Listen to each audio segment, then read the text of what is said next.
And The Athletic put out an interesting article saying they put out their annual list. They do it every year of the 25 most intriguing players entering this season. I'm going to go from 5 on up, and I want your thoughts. Number 5, Tua Tagovailoa. I've gotten it down. I feel good. Number 4, Lamar Jackson. Number 3, Matthew Stafford. Number 2, Russell Wilson. And number 1, Aaron Rodgers. Your thoughts? I think Matthew Stafford is actually number 1. Okay.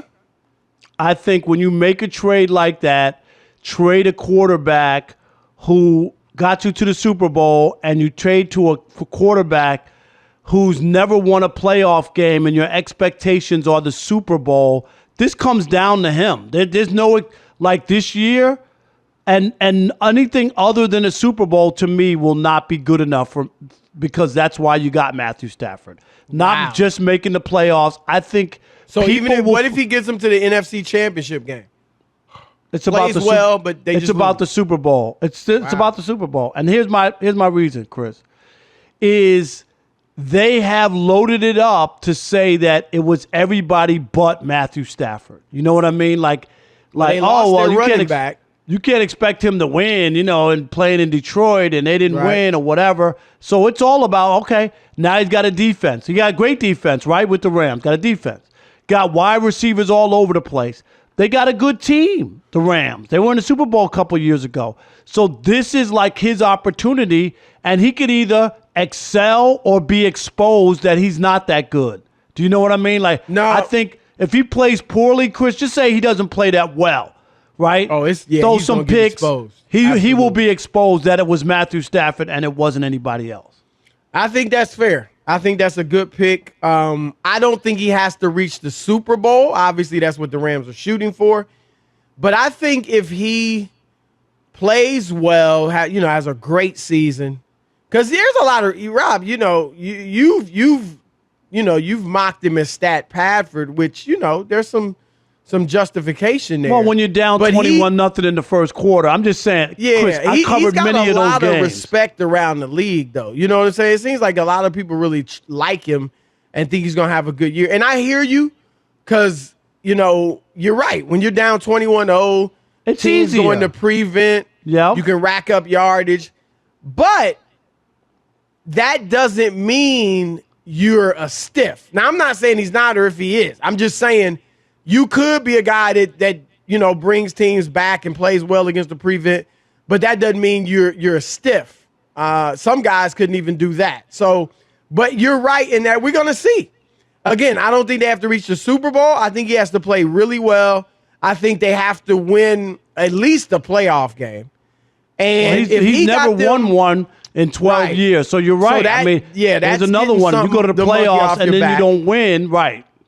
If he gets to the NFC title game, Rob, plays well throughout, the playoffs and gets to the title game and, is at least okay, and they lose, I think that I think people will be able to live with that for Matt Stafford.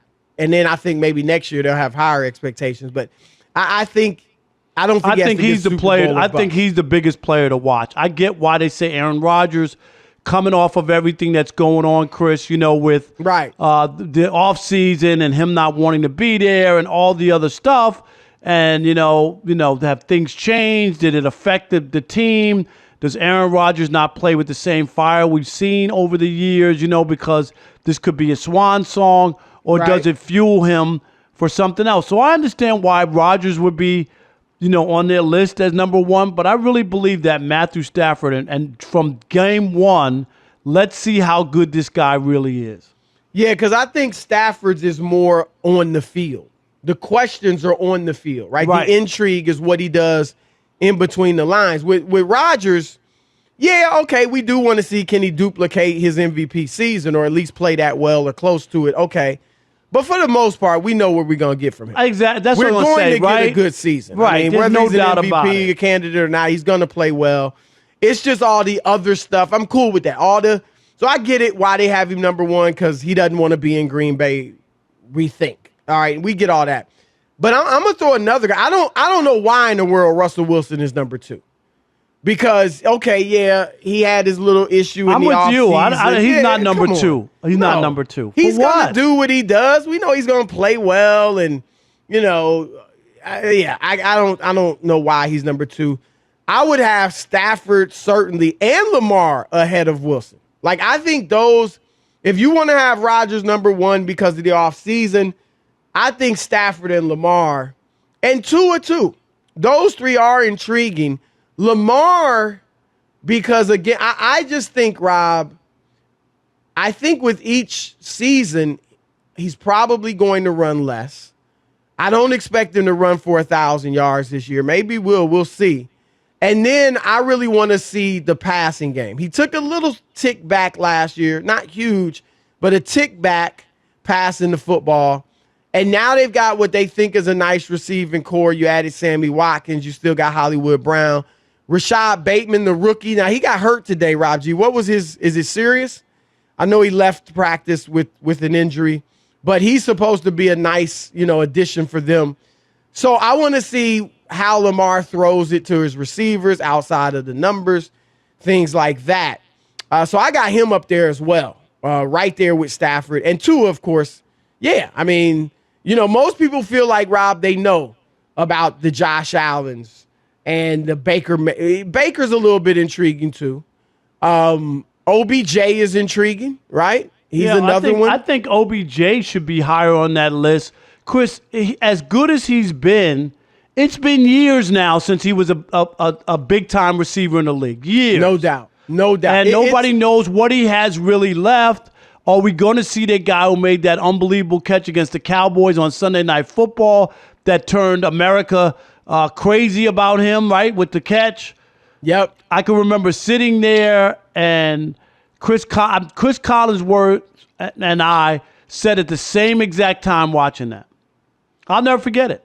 Oh, it was. That's the greatest catch I ever saw. That's what I said when Chris Collinsworth said it.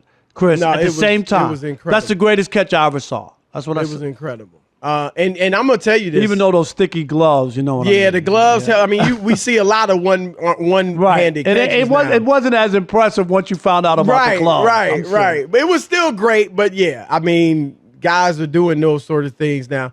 And I'm gonna say something to you, Rob. The next day, or it was right after that game. I don't know if it was the next day or a few days later.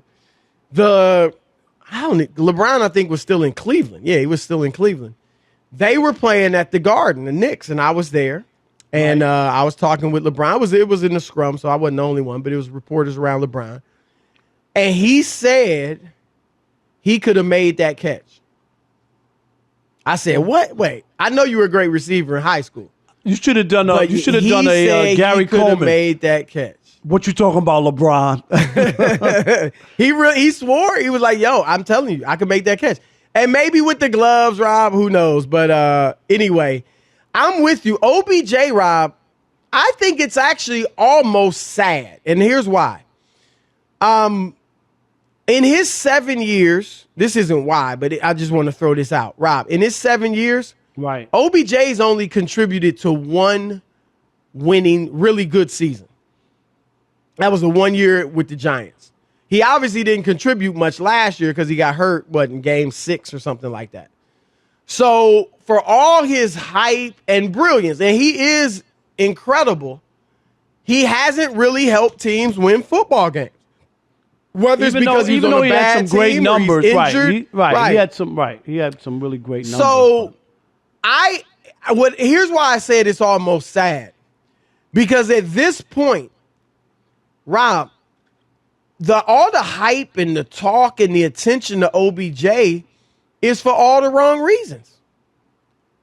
It's very, like, if you had to list the reasons, football ability would actually be fourth, maybe. Well, you talk about, what's he gonna look like with his hair color, or his cleats, or he wore a watch last year. Like, what antics? That's part of it. Is he going to be, Mr. Nice Guy with Baker, or is Baker going to be looking for him when he should just be hitting the open man. Like, there's all these, is he done? Does he have anything left? Is this going to be his last year with the Browns? And then you start talking about, does he have any, how good is he still? I think he's still really good. But, Rob, it's just, you're right. It's been so long since he's been consistently good that, he made the Pro Bowl his first 3 years, but hasn't made it the last 4 seasons. Right. No, so I'm I with agree. you. He should be higher on this list. I'm telling you, if I were to redo that list or make my own list, I think I would go. With Stafford, OBJ, Aaron Rodgers. I don't think Russell Wilson belongs in that top 5 at all. Yeah, I agree with that. I would have Lamar ahead of OBJ just because we're talking about quarterbacks. But is it just quarterbacks or just? No, I'm just saying, because he okay. affects the game more. But OBJ should be on that. Is Ezekiel Elliott too? I mean, I'm sure they're on the top 25, I would imagine. But Zeke should be up there too, because we want to see Dak, right? Dak is again much more than Russell Wilson, right? Like, there's a host of guys. Yeah, Dak is higher, right? Yeah. Because Dak has a shoulder. He came off a serious injury. Yep. He got paid all that bread. People, he was putting up numbers, but they weren't winning. You know what I mean? Like, was that a coming out? Do they need to go back, like Tony Dungy said, Chris? Do they need to go back to running the ball? All that. Yep. All right. Yep. Carson Wentz, Jalen Hurts. I mean, seriously. Like, why is Russell Wilson second? That's bizarre.